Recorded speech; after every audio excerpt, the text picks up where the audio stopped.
वर्ष 2002 से लगातार मनाली में ध्यान साधना शिविर का आयोजन प्रत्येक वर्ष परम पूज्य श्री सुधांशु जी महाराज एवं डॉक्टर अर्चिका दीदी के पावन सानिध्य में किया जाता रहा है।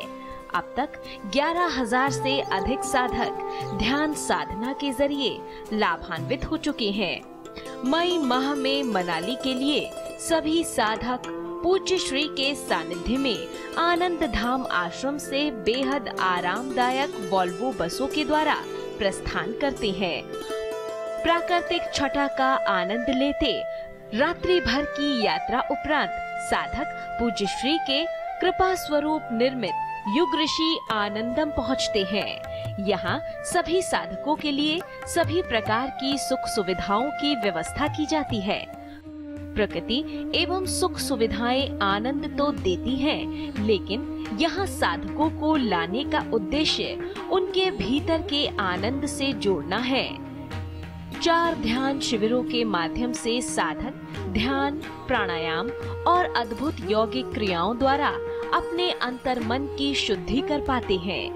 5वां शिविर हिमाचल वासियों के लिए पूज्य महाराज श्री द्वारा विशेष शिविर होता है।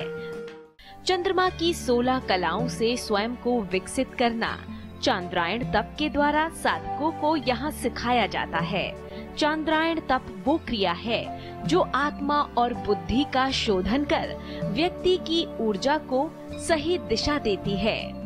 बुद्धि भटकाव से हटकर एकाग्र होती है, क्योंकि चांद्रायण तप से पिछले जन्मों के पाप ताप भी कट जाते हैं। प्राण साधना, पंचकर्म एवं सात्विक भोजन द्वारा पंच तत्व की शुद्धि एवं पंच कोशों का संपूर्ण विकास होता है। मेरा नाम गगन है। इस ध्यान शिविर में आकर जो मेरे मन को शांति मिली है वो मैं खुद ही जानता हूँ कि मैं कितना परेशान था।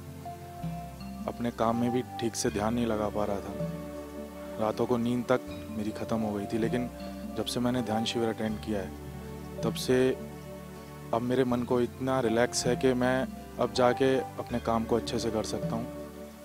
ये आध्यात्मिक और वैज्ञानिक वो क्रिया है जो आत्म शोधन कर मन बुद्धि को पवित्र कर देती है।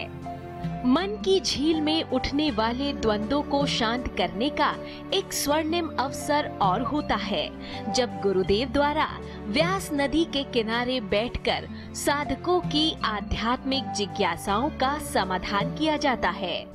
गुरुदेव द्वारा की गई शक्तिपात की क्रिया तो मानो निर्जीव जीवन में नवीन प्राणों के संचार के समान है, तो वहीं आपके सानिध्य में आयोजित यज्ञ सभी अवगुणों को भस्म कर गुणों को धारण करने का सौभाग्य प्रदान करता है। मनाली के प्रमुख स्थलों के भ्रमण कर यहाँ की सांस्कृतिक एवं आध्यात्मिक झलक से रूबरू होने का सौभाग्य भी साधकों को प्राप्त होता है। यहाँ आने वाले साधक मानते हैं कि वो जीवन में जो बदलाव, परिवर्तन लेकर यहाँ से विदा ले रहे हैं उसे वो शब्दों में पिरो नहीं सकते, लेकिन उनके चेहरे पर कृतज्ञता और संतुष्टि का भाव बहुत कुछ कह जाता है। योग और साधना से यदि आप भी अपने जीवन में सकारात्मक रूपांतरण चाहते हैं तो पंजीकरण के लिए संपर्क करें।